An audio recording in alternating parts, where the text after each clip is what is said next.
This is the true story behind The Conjuring. The story is based on the Warrens' investigation of the Perrons family home and the nightmare that ensued. In 1971, the Perron family moved into a large farmhouse in Rhode Island, where something seemed off.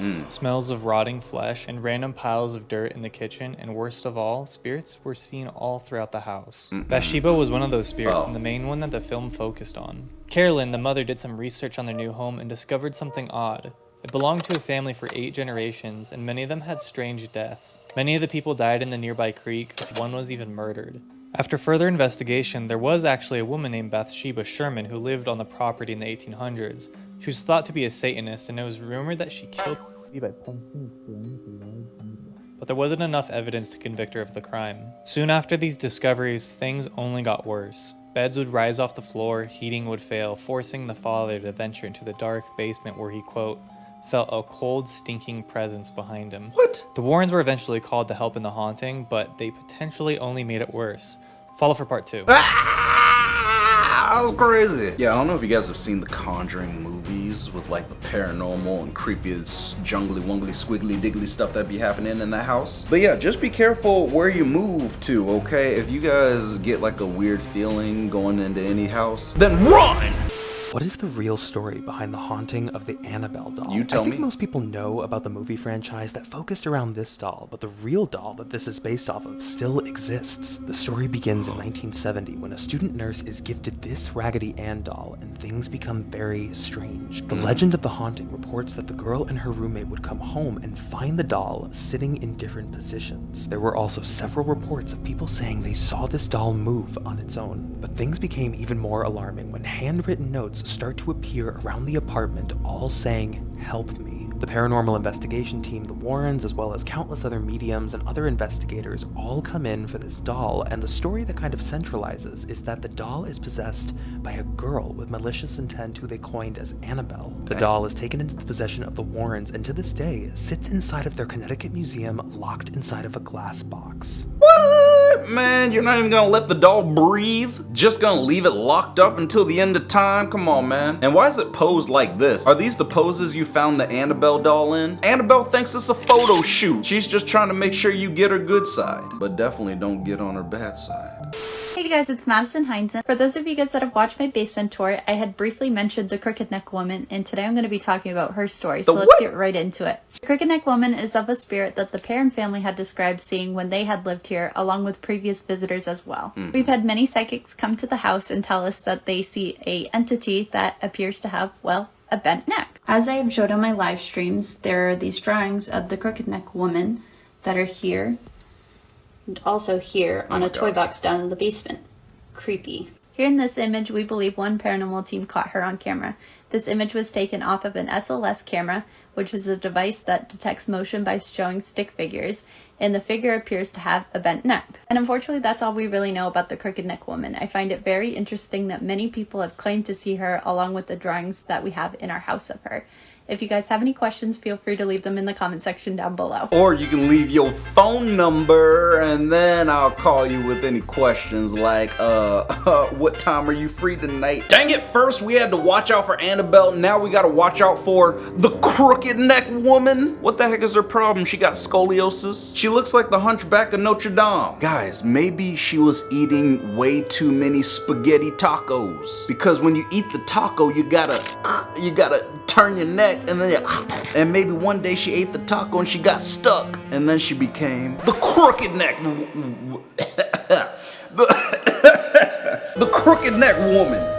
Hi. Hi. Here's a story about the time that I went to Bathsheba Sherman, aka the witch from The Conjuring's grave. Photo for evidence. When The Conjuring came out, it was the summer that I graduated high school, and this movie completely shook me. I was absolutely obsessed and also terrified, so naturally I went to see it in the theater 4 times. On the 4th time, the friend that I went with was like, hey, we should drive to the grave in the house because they both are in relatively close proximity to each other. I was not on board because I've seen too many horror movies to mess with spirits, but he was driving, so we got there, and it's this tiny little cemetery across from a fire station. And it was raining, and I was literally convinced that I was going to become possessed. But mama didn't raise no bitch, so I got out, took this photo, and then we got in the car and ran like hell. So then I got home and was living with my mom because I just graduated high school. And I showed this to her and my sister, and my older sister started yelling at me, telling me that I was probably gonna bring an evil spirit into the house. And she didn't want me staying in the house because I went to the grave. And I cried and didn't sleep well for like a week and was convinced that I was going to become possessed. But nothing ever happened. I was fine. And then a couple weeks later, some kids went and desecrated the grave, so it's no longer standing. And yeah, that's the story. That's it. Bye. Gosh dang it, girl, if I see you one more again, I'ma slap the glasses off your face. Telling me that dang story of you visiting cemeteries. She said this was back when she was in high school. What, 40 years ago? I'm kidding. Let's talk about the true story of the Conjuring house. Let's talk about your mama. It's a living room now, but it was once used as the dining room, now known as the seance room. Ed and Lorraine Warren and several others, including a psychic, arrived to help Carolyn Perrin. Her husband Roger was not too happy about it. The girls were supposed to be asleep upstairs, but Andrea and Cindy watched from a doorway and witnessed what they thought was the death of their mother. The psychic began speaking. We call upon God to create a peaceful path for us to connect with spirit. The table began to tremble. Carolyn's body recoiled. Her head lifted and she began mumbling a series of incoherent words. It was not Carolyn's voice. Her fingers curled, nails impaling the palms of her hands. Her eyes sprung open. They were not her eyes. Oh, heck no. Jeez, that girl has the creepiest voice I've ever heard in my life. I swear, if she was my partner in a group project, oh, heck no. I feel like this is the type of girl that likes to whisper in your ear. Stuff that's not even a secret. You want to go to McDonald's after this? No, I mean, yes, I do, but you're buying. Let me tell you about the 2016 clown scare. Let me tell you about shampoo and conditioner. Like, what is going on? Girl, you got that Cruella de Vil haircut. She's looking like Ursula from The Little Mermaid. I mean, girl, like, comb that. Let me tell you about the 2016 clown scare. Oh, yeah, I was there. This isn't a joke. This happened. So in 2016, the US and Canada suffered a weird clown pandemic where a bunch of clowns were popping up in the woods and on the roads scaring people. Sometimes they would just stand there. That's creepy. Or they would chase you. What are you doing? Come on. It became such a problem that it even reached the White House. There's actually some clown sightings in my area, so that's why I remember this too. But yeah, there's a lot more, but that's the summary of it. Wow, girl. You guys are really telling me she doesn't look like an evil Disney villain? That's the real scary story. But yes, the clowns in 2016, yeah, it was a problem. Back in 2016, I saw one at the gas station, and the clown was pumping gas for a regular sized car. It's crazy. It wasn't even Halloween. It was a Tuesday in March. This home in Southington, Connecticut was possessed. And with the new Conjuring movie coming out, I figured it'd be interesting to talk about this case. You're lucky you're cute. Girls, I mean, you know, I mean, she might just be my type. So hey, whatever your name is, Haunted Detective, hit me up on Instagram. Because most people don't know that Ed and Lorraine Warren helped out with this house. In 1986, Carmen and Al Snedeker bought this house. Their eldest son was struggling with Hodgkin's lymphoma and they wanted to be closer to the hospital treating him. And this 6-family home was surprisingly cheap and in their rent price range. But things got weird really fast. And it started with Al discovering a really weird room hidden in the basement, filled with all sorts of bizarre tools, some even used for embalming. After doing some digging, the Snedekers found out that the house used to be a funeral home, and the basement, which was big enough for the 2 boys to share as a bedroom, used to be the room where corpses were prepped. Dang. Not long after the room was discovered, Carmen reported experiencing some really strange things around the house. Like what?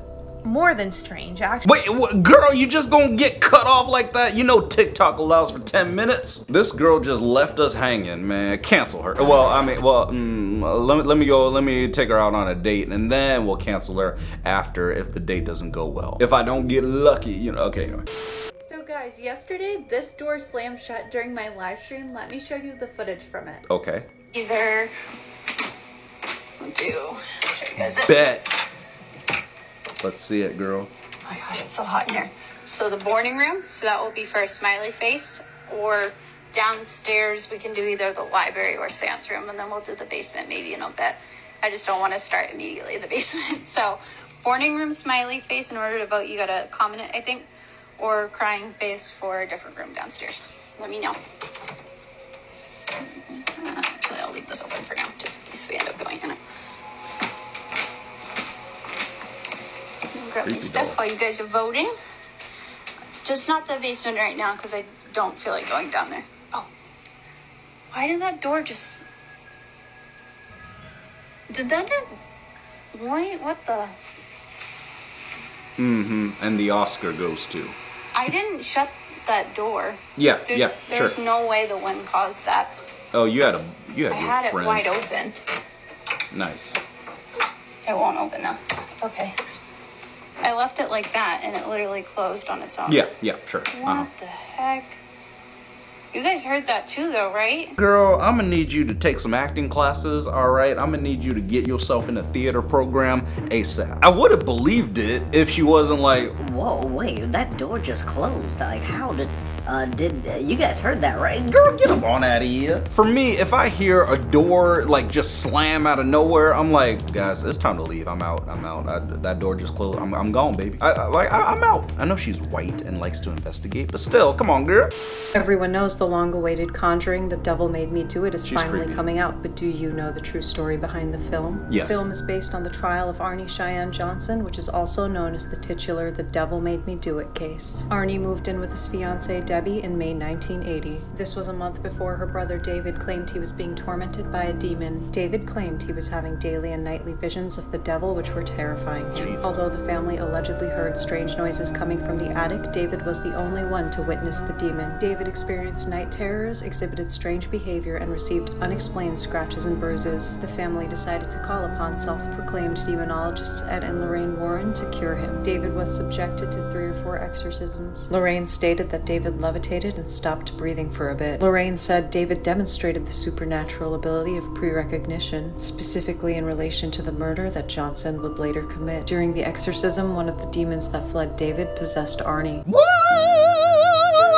What in the Stranger Things is going on up in here? I guess everybody just possessed these days. I mean, like what? Can you imagine if you had a classmate who was possessed, who just like in the middle of science class just started like twisting up and contorting and stuff like that? They just started levitating in the middle of lunch. Hey bro, you wanna quit defying gravity and have a bite of the sandwich? But hey, could have been worse. But yeah, go ahead, click on the screen and watch another one. Yeah, man.